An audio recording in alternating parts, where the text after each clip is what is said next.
Hello students, welcome to my channel no biology no life. আর আমি তোমাদের educator Shampa Saha. আজকে আমি ক্লাস 11-এর বায়োলজি স্টুডেন্টদের জন্য একটা অত্যন্ত ইম্পর্টেন্ট ইনফরমেশন নিয়ে চলে এসেছি। এবং তোমরা নিশ্চয়ই সবাই এতদিন পর্যন্ত ভীষণ চিন্তায় ছিলে যে তোমাদের সিলেবাসে কি হবে, তোমাদের পরীক্ষার কি হবে। আর এই টাইম পিরিয়ডটাতে তো পড়াশুনো একদমই ঠিকঠাক করে তোমাদের হয়নি, তোমরা বিভিন্ন রকম সমস্যার মধ্যে দিয়ে গেছো। তো সেই জন্য তোমাদের সমস্যার সমাধানে কিন্তু তোমাদের জন্য অ্যাজ লাইক ক্লাস 10 মাধ্যমিকের বা উচ্চ মাধ্যমিকের যেভাবে সিলেবাসের কাট অফ করা হয়েছিল, ঠিক তেমনিভাবেই কিন্তু তোমাদের যে পুরনো সিলেবাস, অর্থাৎ যেটা তোমাদের এতদিন পর্যন্ত বইয়ে ছিল বায়োলজিতে, কিন্তু সেই সিলেবাসের অনেকটাই কাট অফ করে তোমাদের জন্য কিন্তু পরীক্ষাটাকে অনেক সহজ করে দেওয়া হয়েছে। আজকে আমি তোমাদের জন্যই সেই নতুন সিলেবাসটা নিয়ে চলে এসেছি এবং আর একটা রিকোয়েস্ট করছি তোমাদের যে একটু ভালো করে ফলো করবে। যা যা আছে আমি তো সেগুলো মুখে বলে দেব, এবং একদম পয়েন্ট করে তোমরা কিন্তু হাতে একটা পেন নিয়ে বসবে এবং সঙ্গে সঙ্গে তোমাদের যে সিলেবাসে যে অর্থাৎ যেটা সূচিপত্র আছে সেখান থেকে যেগুলো বাদ গেছে ওগুলোকে তলায় আন্ডারলাইন করতে করতে যাবে, না হলে কিন্তু তোমাদের পরে খুঁজে পেতে অসুবিধে হবে। সো এখন আমরা চলো আমাদের বইটাকে সামনে নিয়ে আমরা নতুন সিলেবাসটাকে জেনে নিই। দেখো, তোমাদের সুবিধের জন্য কিন্তু অনেকটাই সহজ করে দেওয়া হয়েছে, অনেক জিনিস বাদ দেওয়া হয়েছে, যেগুলো ভীষণ ভীষণ ইম্পর্টেন্ট সেগুলো কিন্তু রাখা হয়েছে। চলো তাহলে আমরা আজকে জেনে নিই আমাদের নতুন অ্যানুয়াল 11-এর জন্য কোনগুলো বাদ দেওয়া হয়েছে। আমি আরো একবার বলে দিচ্ছি যে আজকে আমি শুধুমাত্র সেই টপিকগুলোই বলবো যেগুলো বাদ দেওয়া হয়েছে, অর্থাৎ যে টপিকগুলো আজকে উল্লেখ করব সেগুলোকে আন্ডারলাইন করে বাদ দেবে, অর্থাৎ এগুলো বাদ দিয়েই তোমাদের পড়তে হবে। অর্থাৎ যে চ্যাপ্টারগুলো বা যে টপিকগুলো আমি বলবো না সেগুলো কিন্তু তোমাদের অবশ্য করেই পড়তে হবে।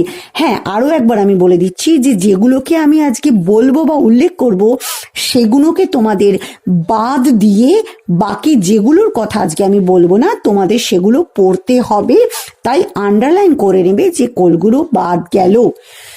চলে আসি আমরা unit 1 diversity of living organism. এতে বাদ গেল 1.3 definition and concept of biodiversity. আবারও বলছি 1.3 definition and concept of biodiversity. Next চলে আসো 2 যেটা, এটাতে বাদ গেছে 2.1 ট্যাক্সোনমি অ্যান্ড সিস্টেমেটিক্স ডেফিনেশন। তারপরে 3.1 বাদ গেল হোয়াট ইজ ক্লাসিফিকেশন ডেফিনেশন, এটা বাদ। 3.2 নিড ফর ক্লাসিফিকেশন, এটাও বাদ। আর চলে এসো 3.6 salient features and classification of plant into major group: algae, bryophytes, pteridophytes, gymnosperms and angiosperms. 3 to 5 salient and distinguishing features of each category and at least 2 examples of each category. অর্থাৎ 3.6 পুরোটাই বাদ, এবং এরপরে বাদ হচ্ছে 3.9 tools for study of biodiversity, museums, zoos, botanical garden and herbarium, এটা পুরোটা বাদ। এরপরে চলে আসি আমরা ইউনিট 2-তে কি কি বাদ। ইউনিট 2-তে 4-এ বাদ হচ্ছে 4.3 morphology of root, stem, leaf including modifications, microscopic anatomy and functions to be dealt along with relevant practicals. তারপরে 4.4 inflorescence, major type of racemose and cymose, এটা বাদ। আবার দেখো 4.5-এ কিন্তু শুধু যেগুলো বলবো সেগুলোই বাদ, বাকিগুলো আছে। অর্থাৎ বাদ হলো fruit and seed, 1 monocot maize and 1 dicot gram। এবং তারপরে চলে আসছি 5-এ, ইউনিট 2 5-এ 5.2 morphology, anatomy and functions of different systems, digestive, circulatory, respiratory, nervous and reproductive of an insect, cockroach, brief account, এটা পুরোটাই কিন্তু তোমাদের বাদ। এখন এখন তোমাদের মনে হতে পারে যে কেন আমি বলে বলে দিচ্ছি, এর পেছনে একটাই কারণ, রিডিং করে পুরোটা পড়ে দিলে, কারণ অনেকেই আছে যে টোটাল টপিকটার অর্ধেকটা আছে অর্ধেকটা বাদ, তাই যেগুলো আছে সেগুলোকে আর বলছি না, যেগুলো বাদ সেগুলোকে মুখে মুখে বলে দিচ্ছি। এরপরে চলে আসি আমরা ইউনিট 3-তে। ইউনিট 3-তে আছে সেল স্ট্রাকচার অ্যান্ড ফাংশন। এটাতে 6.1 cell theory and cell as the basic unit of life বাদ। 6.3 structure of prokaryotic and eukaryotic cell in brief বাদ। 6.4 এ structure of plant cell and animal cell in brief বাদ। 6.6 এ কিন্তু সব আছে। বাদ কোনটা? এন্ডোপ্লাজমিক রেটিকুলাম, ভ্যাকুওলস, প্লাস্টিডস, মাইক্রোবডিস, যার মধ্যে প্যারাক্সিজোমস, স্ফেরোজোমস অ্যান্ড গ্লাইওক্সিজোমস আছে। অর্থাৎ 6.6 এ যেগুলো উল্লেখ করলাম সেগুলো বাদ দিয়ে বাকিগুলো কিন্তু আছে। এবং সেম অ্যাজ 6.7 এ সবই আছে, শুধু বাদ গেছে সিলিয়া, ফ্লাজেলা অ্যান্ড সেন্ট্রিওলস। বাকি যেগুলো বললাম না সেগুলো কিন্তু আছে। তারপরে ইউনিট 3-7 এ চলে আসো। 7.1 chemical constituents of living cell বাদ। 7.3 enzyme types, properties and enzyme action, lock and key, induced a fit model and allosterism বাদ। এরপরে সবই আছে। চলে আসি আমরা ইউনিট 4-এ। ইউনিট 4-এ 9 এর কিন্তু বাদ হচ্ছে 9.3 থেকে। 9.3 plant water relation, imbibations, water potential, osmosis and plasmolysis বাদ। এবং 9.4 এর কিন্তু বাকি সবই আছে। বাদ হচ্ছে root pressure transpiration pull, uptake of mineral ions. আর বাদ হচ্ছে 9.6 translocation, transport through xylem and phloem, mass flow hypothesis.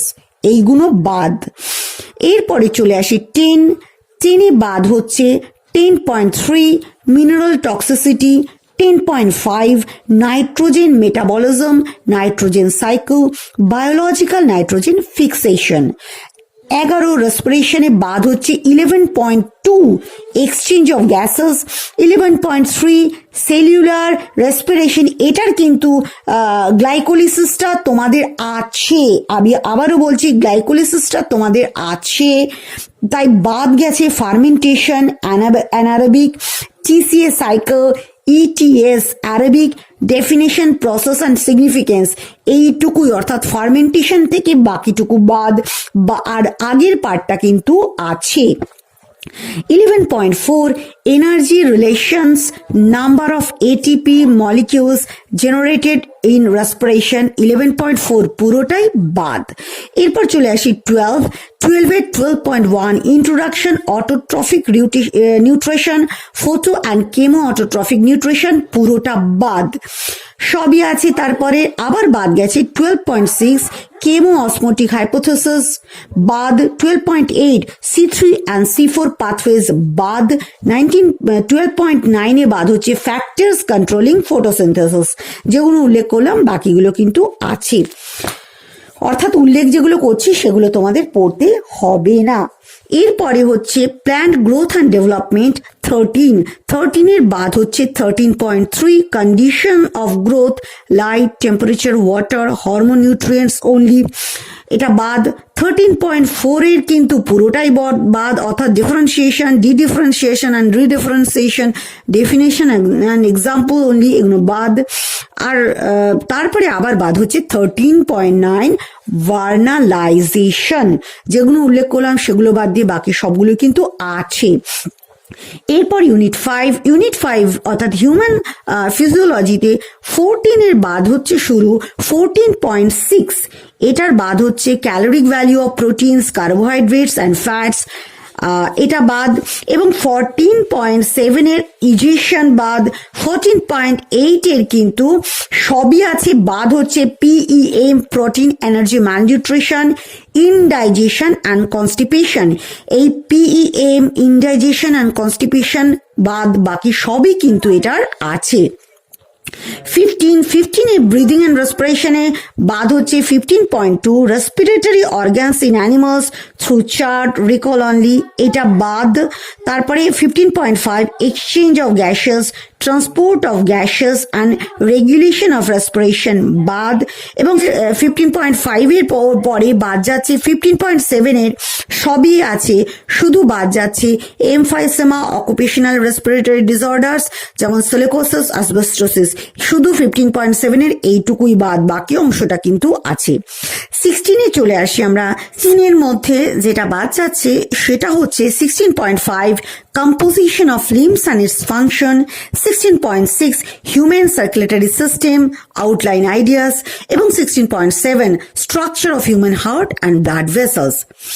তারপরে বাদ হচ্ছে 16.11 double circulation, 16.12 regulation of cardiac activity, neutral and hormonal including factors regulating blood pressure, আর 16.13 যেটা সেটার সবটাই আছে, শুধু বাদ হচ্ছে coronary artery disease, angina pectoris.